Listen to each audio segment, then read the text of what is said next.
I sometimes think back on the night I met Jeremy, and I wonder, had we not made eye contact, would my life still end the same? Was it my destiny from the beginning to suffer such a tragic end? Or is my tragic end a result of poor choices rather than fate? Of course, I haven't met a tragic end yet, or I wouldn't be able to recount what led to it. Nevertheless, it's coming. I can sense it, just as I sensed Chasten's death, and just as I embraced her fate, I will embrace my own. I wouldn't say I was lost before the night I met Jeremy, but I had certainly never been found until the moment he laid eyes on me from across the room. I'd had boyfriends before, one-night stands even, but I'd never come close to imagining life with someone else until that moment. When I saw him, I pictured our first night together, our wedding, our honeymoon, our children. Until that moment, the idea of love had always felt very manufactured to me, a hallmark ploy, a marketing scheme for greeting card companies. I had no interest in love. My only goal that night was to get drunk on free booze and find a rich investor to fuck. I was already halfway there, having downed 3 Moscow mules. And judging by the look of Jeremy Crawford, I was going to leave that party an overachiever.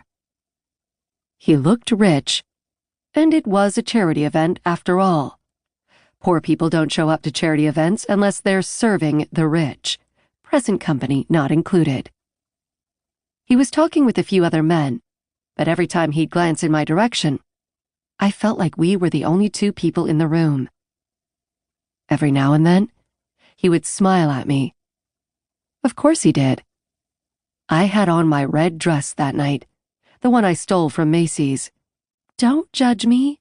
I was a starving artist, and it was ridiculously expensive.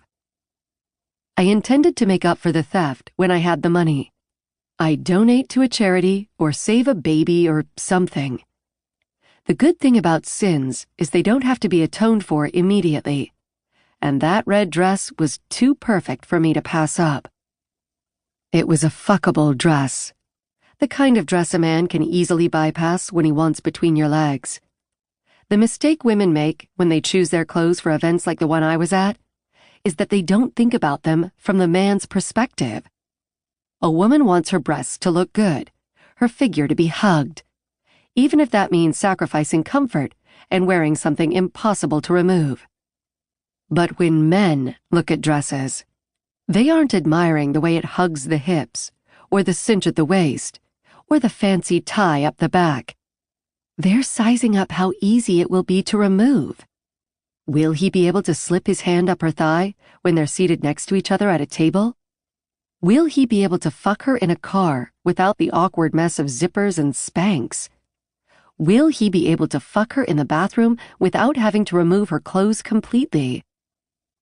The answers to my stolen red dress were yes, yes, and hell yes. I realized with that dress on, there was no way he would be able to leave the party without approaching me. I chose to stop paying attention to him. It made me seem desperate. I was not the mouse. I was the cheese. I was going to stand there until he came to me. He did, eventually.